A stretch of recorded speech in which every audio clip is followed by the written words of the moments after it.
견적을 받아도 이게 진짜 싼 건지 비싼 건지 판단이 안 쓰잖아요. 그냥 싸게 줬다라고 하니까 싼가 보다 이렇게 생각을 할 수도 있는데, 저는 추천하는 게 최근에 명도를 끝낸 빌라가 있는데 지금 인테리어 수리를 하고 있어요. 그래서 그 현장에 오늘 한번 와봤는데, 낙찰받은 빌라가 연식이 10년이 좀 넘었어요. 전 소유자분이 거의 관리를 안 하시고 하셨기 때문에 전반적으로 다 수리를 해야 되는 상황이에요. 그래서 중간에 현장에 한번 와봤고 공사가 어느 정도까지 됐는지 체크를 해보려고 해요. 인테리어 공사는 사장님한테 의뢰를 드려서 전체적으로 다 수리를 하고 있어요. 많은 분들이 셀프 인테리어도 많이 하잖아요. 근데 저 같은 경우는 똥손이라 셀프 인테리어를 못 하겠더라고요. 비용을 아껴 보려고 경매 처음 시작할 때도 해봤는데 결국에는 하자도 생기고 마음에도 안 들어서 전문가를 부르게 되더라고요. 아파트 같은 경우는 수리를 안 해놓고 매도하는 경우도 많죠. 부동산 사장님들도 그런 물건들을 더 좋아라 해요. 왜냐하면 싸게 내놓을 수 있으니까. 그런데 빌라 같은 경우는 신축 빌라 아닌 이상은 어느 정도 손을 좀 봐야 되는 경우가 많아요. 이 빌라도 입찰하기 전에는 어느 정도 수리가 필요하겠다 생각을 해서 그 부분을 입찰가에 산정을 했는데 생각보다 수리 비용이 더 나올 수도 있고 덜 나올 수도 있겠죠. 우리는 내부를 보지 못하니까. 그리고 그 내부에 사시는 분이 어떻게 살고 있는지는 알 수가 없잖아요. 그래서 현장 조사할 때도 그 부분을 체크할 수 있으면 굉장히 도움이 돼요. 낙찰을 받은 물건이 올 수리가 돼 있다 그러면 돈을 버는 거예요. 그만큼 수리 비용이 안 들어가니까. 이 빌라 다른 매물들 보니까 대부분 수리를 해놓고 매물을 내놓으셨어요. 그렇기 때문에 저희도 수리를 어느 정도 해놓고 내놔야 부동산 사장님도 물건 소개하기가 조금 더 수월하겠죠. 이 동네가 젊은 분들은 많이 없어요. 대부분 50대 이상 분들이 살고 계시기 때문에 그분들이 수요자라고 한다면 그분들은 수리가 다 돼 있는 집들을 대부분 찾거든요. 문만 들어가면 되니까. 그래서 낙찰받고 무조건 수리하지 마시고 인근의 부동산 사장님하고 한번 현장에 방문해서 사장님의 의견을 한번 물어보세요. 어떤 사장님은 청소만 해놓고 저렴하게 내놓자 하시는 사장님도 계실 거고, 어떤 사장님은 수리를 좀 해야 된다, 여기는 수리를 해야 물건이 나간다, 그렇게 얘기를 할 수도 있거든요. 그러면 수리를 어느 정도까지 해야 되는지 그것도 체크를 해야 되겠죠. 올 수리를 해야 되는지 아니면 욕실만 하면 되는지, 욕실하고 싱크대하고 같이 해야 되는지, 이런 부분들을 부동산 사장님하고 얘기를 해서 수리를 결정하시는 게 좋을 것 같아요. 무턱대고 무조건 수리해야 되겠다? 그런 거는 아니라고 생각을 해요.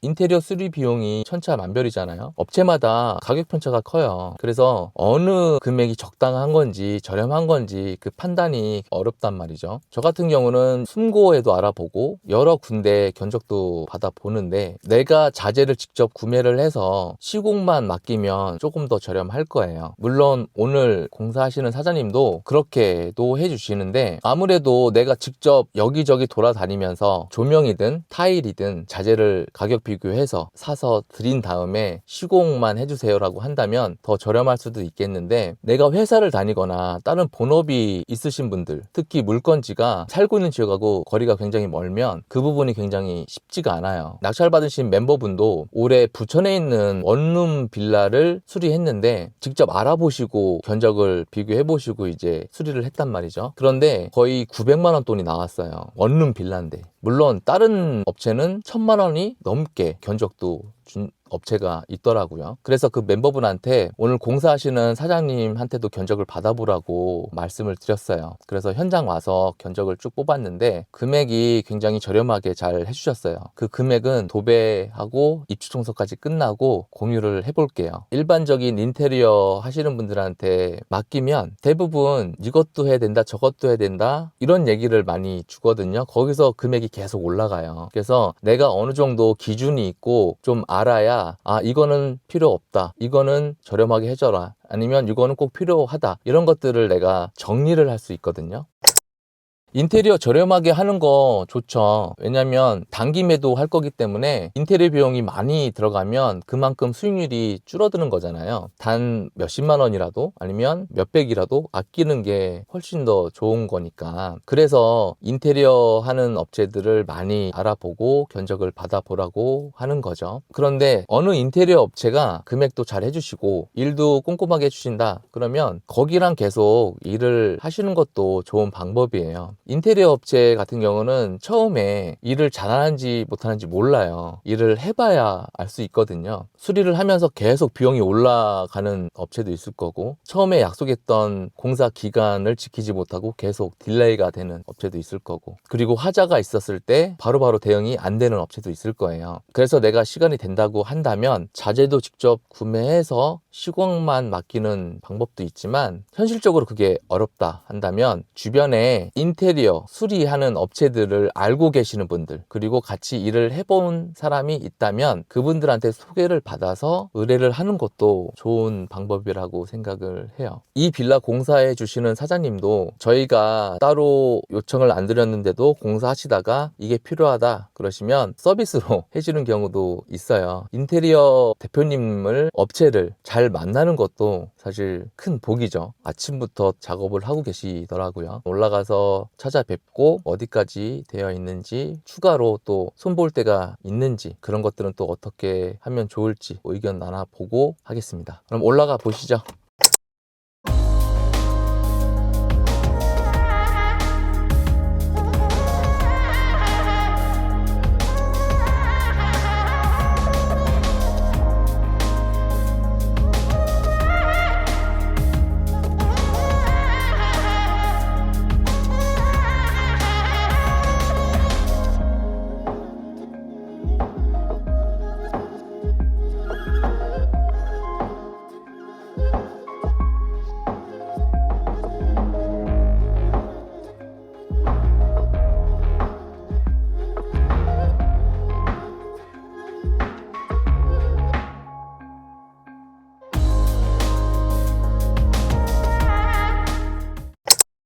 이 빌라를 7,400만 원 정도에 잘 받았거든요. 대출도 80% 정도 나왔으니까 취등록세, 인테리어, 수리비용, 도배비용 다 해서 2천만 원이 조금 더 들어가요. 이 빌라 다른 호실들은 다 수리를 해놔서 내놓고 있거든요. 층수마다 조금씩 가격은 다른데 보통 1억 2, 3천에서 1억 4, 5천 요 정도의 지금 매물을 내놓고 있어요. 그래서 수리를 다 하고 우리도 매물을 내놓을 텐데 사장님하고 또 얘기를 해봐야 되겠죠. 인테리어 비용은 사실 이 정도 평수면 이 정도 나온다 라고는 있지만 거기에 어떤 자재를 쓰고 어떻게 하는지에 따라서 가격 차이가 많이 나니까 자재에 따라서 금액도 달라질 거고 공사 기간에 따라서도 달라질 거고, 그래서 내가 기준을 잡고 인테리어를 맡겨야 된다 말씀을 드리는 거예요. 그리고 이 빌라에 다른 소유자들은 얼마만큼 수리를 해놨는지 그것도 사전에 확인을 하고 부동산 사장님하고 의논도 하고, 그래서 수리를 어느 정도까지 해야 되겠다 이 부분을 명확하게 생각을 하고 진행을 하시면 좋겠어요. 견적을 받아도 이게 진짜 싼 건지 비싼 건지 판단이 안 쓰잖아요. 그냥 싸게 줬다라고 하니까 싼가 보다 이렇게 생각을 할 수도 있는데, 저는 추천하는 게 주변에 다른 분들이 인테리어 공사를 맡긴 업체가 있다, 그런데 그 업체가 가성비 있게 잘 해준다 그러면 거기에 맡겨서 하는 게 좋다라고 생각을 해요. 우리 1대1 멤버분도 아직 권리 분석이나 시세 파악하는 것들이 완벽하진 않아요. 그런데 제가 계속 옆에서 물건을 체크하고 시세 조사하는 방법들을 계속 제가 피드백 드리면서 하고 있거든요. 그러니까 내가 경매를 좀 하고 싶은데 권리 분석을 모르는 상태에서 해도 되나? 그리고 내가 지금 완벽하게 할 줄을 모르는데 입찰을 들어가서 나중에 문제되는 거 아니야? 이렇게 생각을 하시고 지금도 공부를 하시고 책을 보시고 하시는 분들이 있을 거예요. 근데 지금 계속 꾸준하게 경매하신 분들은 일단은 실행을 먼저 하셨을 거예요. 학원을 다닌다고 책을 본다고 완벽하게 알 수가 없어요. 계속 경험을 하면서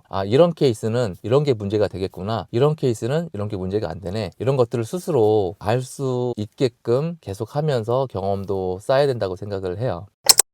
제가 외부에서 강의를 할 때도 있거든요. 온라인 강의도 있고 오프라인 강의도 있는데 그분들이 그 과정을 끝내놓고 물어보면 그중에 정말 몇 명 안 되는 분들만 하고 있어요, 경매를. 경매는 많은 분들이 시작을 해요. 그런데 그만큼 많은 분들이 그만두거든요. 경매를 1년 뒤에 하든 2년 뒤에 하든 어차피 할 거라면 지금부터 시작을 하시는 게 좋을 것 같아요. 단 어떻게 시작을 할 거냐, 리스크 없이 하는 방법이 뭐가 있을까, 이런 것들도 한번 고민을 해보시는 게 좋을 것 같아요. 보통 미나 사건들 보면 대출이 안 나는 경우도 있지만 권리 분석을 잘못하는 경우도 있고 시세 파악을 잘못하는 경우도 있고 그 다음에 입찰가를 잘못 쓰는 경우도 있고 다양하단 말이에요. 그런데 옆에 경매를 아는 사람이 있었다 한다면 그런 실수는 안 했을 거고 몇 천만 원 되는 돈을 잃지는 않았을 거란 말이죠. 경매가 물론 리스크가 있는 투자예요. 모든 투자가 그렇잖아요. 그럼에도 불구하고 내가 이 리스크를 어떻게 줄일 수 있는지 한번 고민을 해보시는 게 좋을 것 같아요. 저하고 함께하는 1:1 코칭반 소수 인원으로 하고 있는 스터디 모임이 궁금하신 분들 그리고 함께 하고 싶으신 분들은 아래 고정 댓글 참고해 주세요. 궁금하신 부분은 아래 오픈 카톡으로 문의 주시면 제가 직접 답변을 드리도록 하겠습니다. 1:1로 하게 되니까 바로바로 체크할 수가 있고 대출 그 다음에 수리할 때 금액도 가성비 있게 해주시면서 일을 잘 하시는 사장님들 필요하면 연계도 해드릴 수 있으니까 같이 하셨으면 좋겠어요. 우리 멤버분한테 사진도 전달해 드리고 추가로 어떤 부분을 해야 되니까 체크를 해봐라 안내를 드렸어요. 제가 이 근처에 임장 올 일이 있어서 임장 왔다가 궁금하기도 하고 그래서 들렸어요.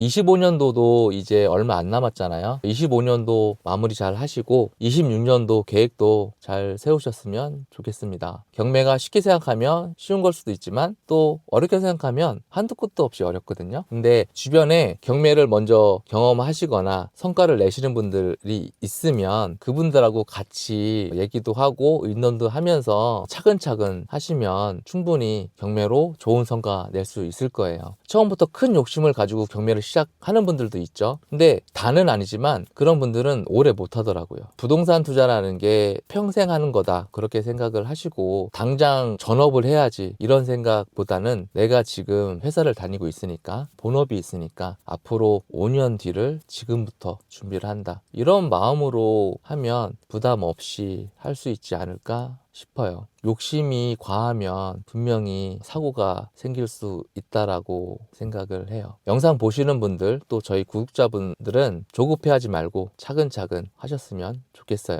다음 영상에는 빌라 수리가 다 된 부분들 공유를 할 거고 제일 중요한 총 공사 비용 말씀을 드릴 테니까 구독을 해주시면 바로 알람이 뜨겠죠. 좋은 하루 되세요.